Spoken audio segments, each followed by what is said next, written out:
They are the defending Super Bowl champions. They are quarterbacked by the greatest winner in the history of the sport, and they have probably the most complete roster in the NFL. The question with the Tampa Bay Buccaneers in 2021 is not how could they or why would they win. It seems like the better question is what could possibly stop them from winning. Joining me now from Locked On Bucs, James Yarcho. And James, I hate to frame it that negatively, but I think you understand the point that I'm making here, because they are not, by betonline.ag, the favorites to win the Super Bowl. And so if they don't do it, like I said, the best roster in the league, if they don't, what will stop them? I think the easy answer is injuries, right?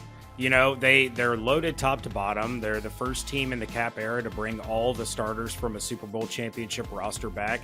So the biggest hurdle that they have to overcome is one that they overcame last year, was not having any major injuries and not getting hit with the COVID bug. You know, they were one of the teams that didn't have key players up until the very last week of the season, with Devin White missing time because of close contact or a positive COVID test. So that's really the biggest thing that's going to stop them. And on top of that, of course, you know, the NFL's a funny animal. You could have a team come out of nowhere. It's all about what team gets hot. You know, the Buccaneers got hot after they lost to the Chiefs in the regular season, rattled off 8 straight because they just started clicking at the right time. So it's not always the best team that wins the Super Bowl. It's what team is playing the best at that moment in time. But you could make a strong case that the Buccaneers are, in fact, the best team in the NFL.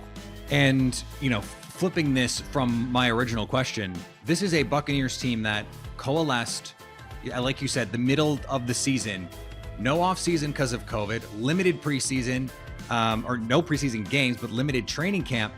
You could make the case that with all these guys back, they could actually be better in 2021. Absolutely. And one of my biggest takeaways, I was down at training camp,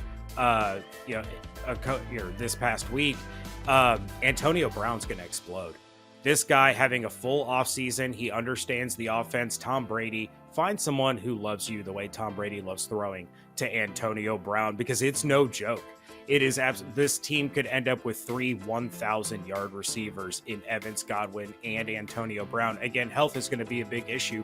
But yeah, they absolutely can get better than they were last year, because Tom Brady's not learning the offense. He's refining it. You know, they figured out what worked late in the season. They're using that as a big strength. And you talk about impact guys like Antoine Winfield Jr., who was a rookie in a very complicated Todd Bowles scheme. All the players on the defensive side of the ball, at least as far as starters are concerned, have all been under Todd Bowles for at least a season. So it's not learning the scheme anymore. It's refining it and making it that much better.